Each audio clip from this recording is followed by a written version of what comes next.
If you got a pack of chicken thighs and don't know what to do with it, watch this video. Trigger warning.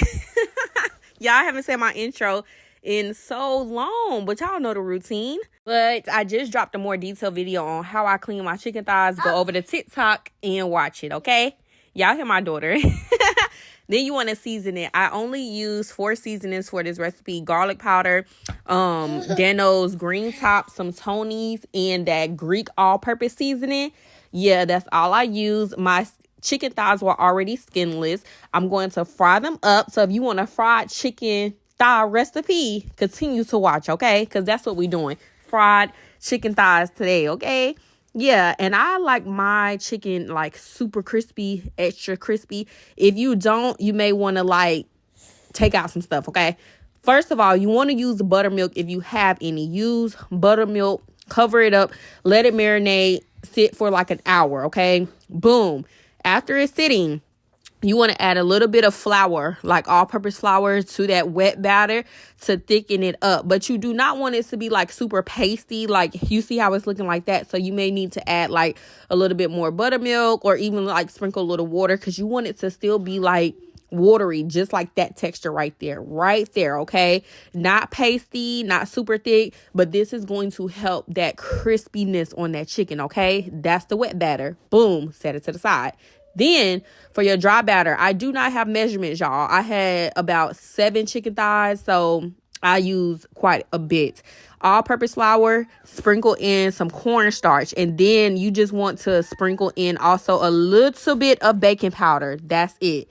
Use the same exact seasonings that you use for your chicken. Again, I only use 4. The Dano's green top, garlic powder, the Greek seasoning, all-purpose seasoning, and then the Tony's. Then I mixed it all up. That's super important to mix it all together. I realized I didn't have enough flour for my recipe, so I just added more. Again, no measurements. Just measure with your heart, okay? You just need enough to coat both sides of your chicken thighs, okay? While your chicken thighs are still marinating, I'm going ahead and working on my cabbage. If you know how I do my southern cabbage, then you know. I just chop up some turkey sausages. I use a little bit of olive oil to the bottom. Don't worry about that seasoning sticking to the bottom. It's going to come right back up with all this cabbage, okay? Then I cut up some bell peppers. I use red and orange, and I just use like the all-purpose Greek seasoning because it's all-purpose, and I'm using it for my vegetables too. And then, of course, clean and chop up you some cabbage. Clean and chop it up, okay? Clean and chop it up, okay? Okay, yeah. And just let that cook. Cover it up. Let the cabbage cook for about, this was a big cabbage, y'all, so I let it cook for about 40 minutes. And then, just let it do what it do. Put it on medium low. Let's get back to the chicken, okay? After it has been marinating in that wet batter for an hour, you want to go ahead to your dry batter and coat it on both sides. Just like that.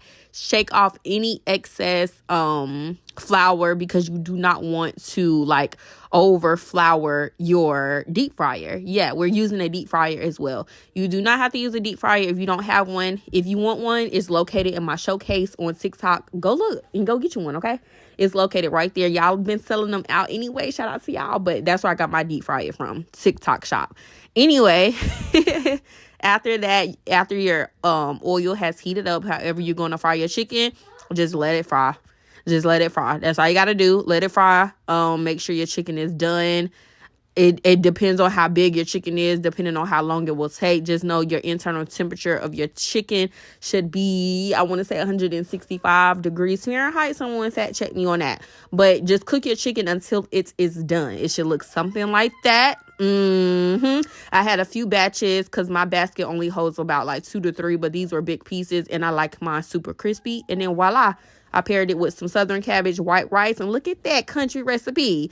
It looks so delicious, and it was even more delicious, y'all. The chicken thighs, baby, the whole pan is gone.